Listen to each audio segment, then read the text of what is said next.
Una, i-download ng libre mula sa LIS website ang MS Excel worksheets format ng SF10. I-copy-paste ang learner profile at LRN mula sa LIS-generated SF1. Pwedeng i-type o computer-encoded ang required information about the school sa box para sa current school year at maging ang grade or final rating, remark at general average. Kung extreme condition, walang kuryente o computer, maaaring handwritten, humingi muna ng technical assistance or advice sa school division office. Narito ang halimbawa ng basic profile and eligibility. Ang academic performance. Ikalawa, kung nag-transfer ang learner bago issuance ng DepEd Order 58 Series of 2017 at ang pinadala ng originating school ay Form 137, ang receiving school ang gagawa ng SF10 at kokopyahin niya ang grades mula sa Form 137 at ilalagay sa appropriate quarter. Dapat i-attach ang Form 137 mula sa School 1. Ikatlo, kung ang transfer ay nangyari ng December, ang originating school ay dapat magpadala ng SF10 na may grades at maglagay ng remark na transferred out at effective date. Dapat din lagyan ng information ang certification box na may pirma at school seal. Narito ang halimbawa.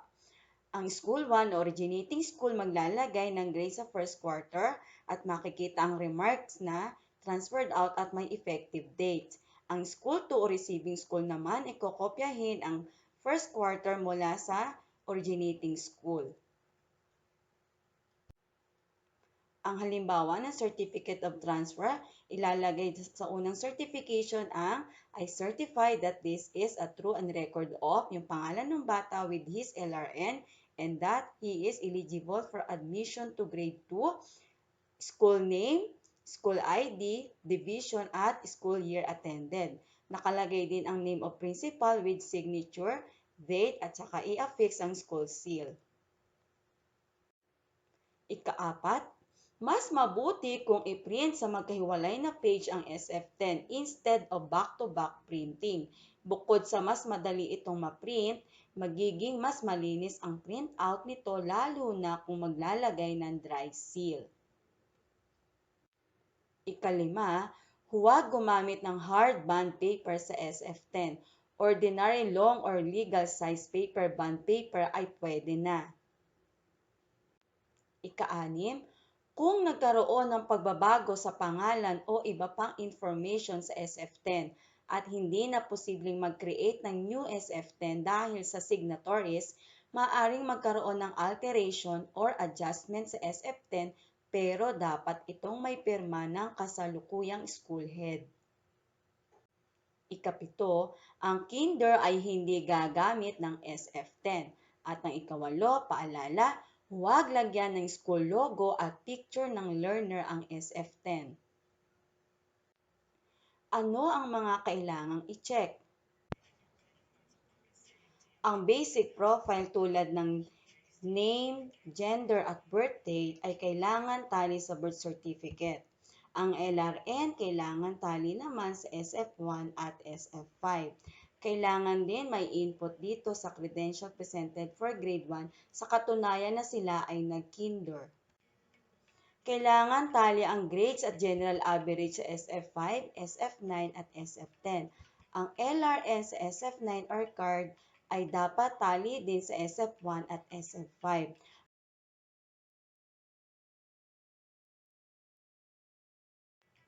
Paano kung ang learner ay walang ipinasang SF10 or Form 137 dahil may unsettled account sa private school? Ayon sa DepEd Order No. 3, Series of 2018, narito ang policy guidelines regarding temporarily enrolled. Temporarily enrolled, learners who are not officially enrolled due to deficiencies in submission of documentary requirements. Temporary enrollment, transferees from public and private schools in the Philippines who failed to submit the SF9 formerly Form 138, during early registration or upon enrollment, shall only be temporarily enrolled until the submission of required documents. They shall be required to submit an affidavit of undertaking provided as Annex 3, signed by the parent or guardian in order to be temporarily enrolled. For temporarily enrolled learners, the receiving school shall issue a temporary progress report card as provided in Annex 4, signed by the class advisor for the parents or guardians to monitor the progress of his or her child. This form is inadmissible for transfer and enrollment purposes and is only issued for progress monitoring.